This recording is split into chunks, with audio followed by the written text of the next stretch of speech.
welcome back to my channel. My name is Izzy and today I have my February wrap up. So for the month of February, I did so much reading, but I only got done with 4 books. I have 2 books pending that I didn't get to finish this month that are actually going to be carried over into my March TBR. But without further ado, let's go ahead and talk about them. So as you might or might not know, I actually had a little theme going on for the month of February.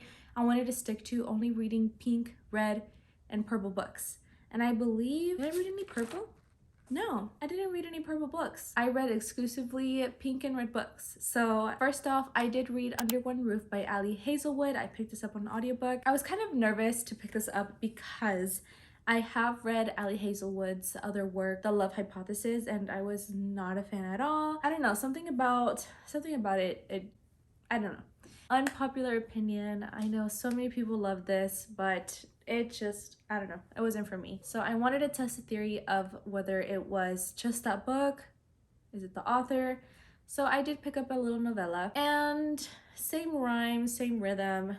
We follow a woman in STEM. There were 2 other friends involved in this book. I think the other 2 mini novellas are following the other girls. So we follow Mara, who is actually an environmental engineer, and she inherits a house. So when she goes in to move into this house because she so desperately needs a place to stay, she actually finds out that she co-owns it with Liam, who is a big oil and gas lawyer. So he basically defends everything that Mara is against. Right off the bat, Liam is wanting to buy Mara out, trying to buy the other half of the house. He doesn't want her around, but she stays.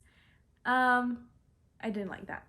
Me personally, if I'm unwanted, I'm gonna leave. I'm not gonna stay. So yeah, I was not a fan of that. But anyways, they kind of hate each other. They end up liking each other. And I read this from January 31st to February 6th. I don't know if I'm gonna pick up any more of Ali Hazelwood's work, if I'm going to be honest. Maybe I'll give her one more chance. Maybe 3rd time's a charm. I don't know. But so far, Under One Roof was a 3 out of 5 stars for me. After that, I did pick up The Two Lives of Lydia Bird. I read this from January 31st to February 8th. So we follow Lydia, who actually lost her fiance Freddie to an accident. Freddie was involved in an accident on her 28th birthday, and she knows that Freddie would have definitely wanted her to move on.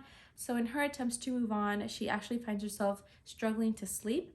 And she goes to the doctor, she gets prescribed these pills, and she finds out that when she takes these pills, she knocks out, but she actually finds herself in this very vivid dream where Freddie is still alive. So she's basically living these 2 lives, when she's awake and then when she's asleep, and she is very much aware when she's asleep and when she's awake. And it seems like the 2 worlds are kind of occurring at the same time. The time is very parallel. I was enjoying this so much. I was like, this was going to be like a 4 stars for me, but then the ending to this, just, it ruined everything. I feel like it just wasn't for me.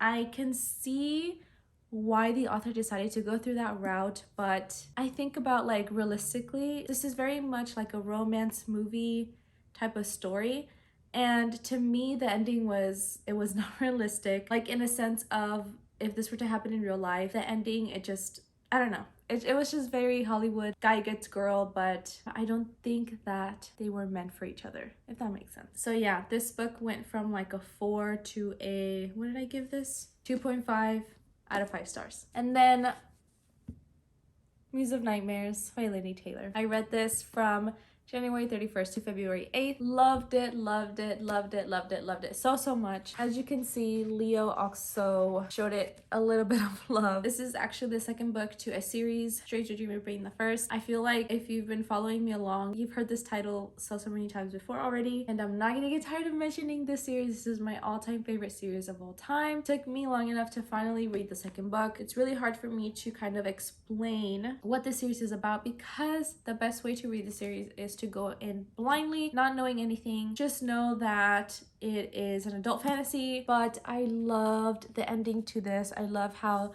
Lainey wrapped everything up. Stranger Dreamer is very much set in a very mysterious world, and finally getting the answers to everything was just so satisfying. My heart feels complete. You need to read this series. 5 out of 5 stars. So sorry, I thought I had read 4 books. I actually read 5. After Muse of Nightmares, I did pick up Love in the Time of Serial Killers by Alicia Thompson, and I read this book from February 2nd to February 11th. This was another audiobook that I picked up. So we follow Phoebe, who is actually a PhD candidate, and she is writing her dissertation in true crime. So she's obsessed with true crime, she studies it, and she kind of finds it very difficult for her to open up to people and get close to them because she knows of people's bad intentions, and she swears she is convinced that Sam, her neighbor, is a serial killer. This book was really funny. I did enjoy reading this. Loved this book. I gave it a 4 out of 5 stars. And then lastly, I also picked up See You Yesterday by Rachel Lynn Salomon. So this one I also picked up on audiobook. I read this from February 11th to February 21st. So we follow Barrett and Miles. Now Barrett has had quite a difficult time in high school. She was basically bullied, and she is ready for a fresh start in college. After her first day in college, she actually wakes up to be repeating the same day. She discovers that she is not alone. She is not alone in this time loop. So we follow her along. So this is the second time loop book that I've read. The first one being In a Holidays by Christina Lauren, I believe. And I wasn't a fan of it. I remember picking up that book during the holidays, and I didn't finish it until like March of the following year. It took me forever to read.